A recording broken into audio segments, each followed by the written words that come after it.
कल उद्धव ठाकरे ने paper leak के विरोध में दिल्ली में चल रहे प्रदर्शन को समर्थन का ऐलान किया, तो आज देवेंद्र फडणवीस ने उद्धव ठाकरे को हताश और निराश बता दिया। डिप्टी सीएम एकनाथ शिंदे भी बोले कि उद्धव ठाकरे युवाओं को वर्गलाकर श्रीलंका, बांग्लादेश और नेपाल जैसी हिंसा कराने का स्वप्न देख रहे हैं।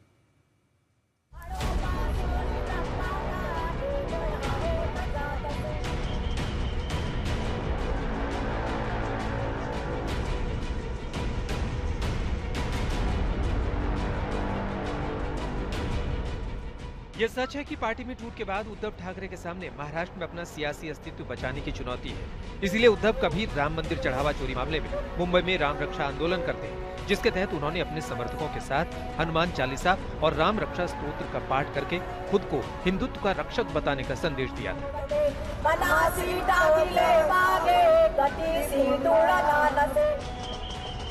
उसके बाद उद्धव ठाकरे ने दिल्ली में जंतर मंतर पर पेपर लीक केस में चल रहे कॉकरोच जनता पार्टी और सोनम वांगचुक के प्रदर्शन को समर्थन देने का ऐलान करके पॉलिटिकल माइलेज लेने की कोशिश की।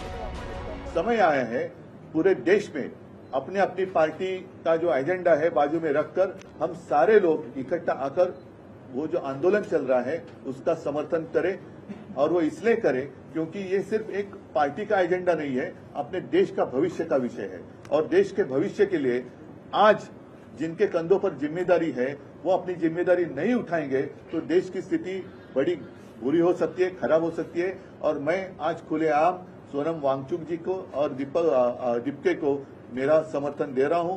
अगर जरूरत पड़े तो मैं भी दिल्ली जाऊंगा, लेकिन मैं आज आपके माध्यम से पूरे देश के जितने सारे राजनीतिक पार्टियां हैं उनको यही कह रहा हूं, आप जहां भी हो, जिस राज्य में हो, जिस शहर में हो, आप बाहर आइए और समर्थन के लिए कुछ ना कुछ जरूर करिए। मैं सारे सांसद जितने कितने 550 सबको मैं, और राज्यसभा के सबको मैं ये सवाल पूछ रहा हूं या रिक्वेस्ट कर रहा हूं। रिक्वेस्ट शब्द जरा अच्छा है कि अगर आप में जरा भी इंसानियत बाकी रही हो तो आप इस आंदोलन का समर्थन करें।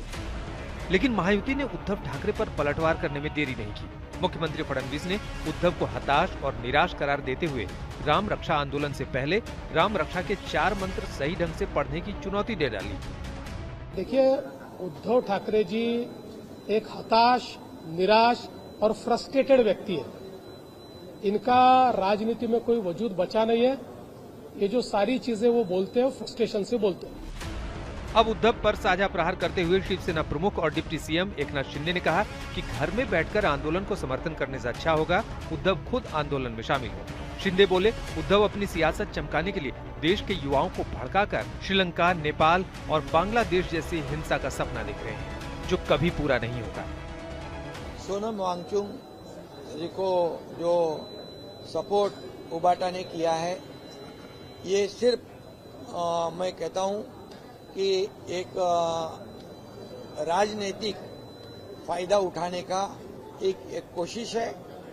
और मैं ये कहूंगा कि वो हमेशा कहते हैं बंगाल में ये हो गया, बांग्लादेश में ये हो गया, नेपाल में हुआ, श्रीलंका में हुआ। ये ऐसे बोल बोल के यहाँ के युवाओं को उकसाने का काम, कोशिश ये उबाटा करती है या कांग्रेस करती है।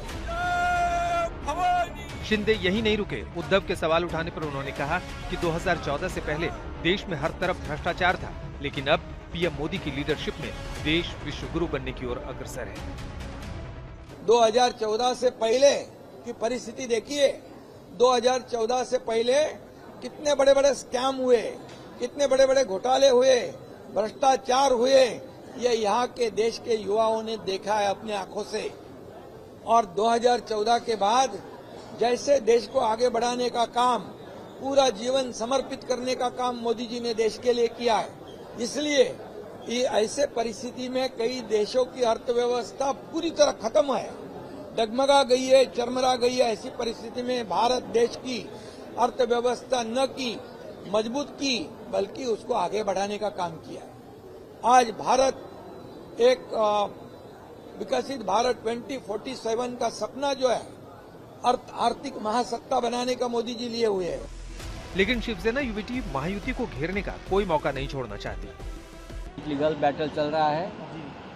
ये जो 6 लोग भाग कर चले गए हैं, उनको इतना आसान नहीं है सरवाइव करना। उनकी सदस्यता रद्द होने वाली है। आप देखिए, ये ना घर के रहेंगे ना घाट के रहेंगे। फिलहाल जब से उद्धव के 6 सांसदों ने शिंदे कैंप का दामन थामा है, तब से उद्धव की बेचैनी साफ दिख रही है। इसीलिए उद्धव और आदित्य ठाकरे उन्हें घेरने की रणनीति पर काम कर रहे हैं और हर मौके पर उद्धव और शिंदे दोनों में खुद को बाला साहब का असली उत्तराधिकारी साबित करने की होड़ दिखती है। ऋत्विक भालेकर, मुंबई, आज तक।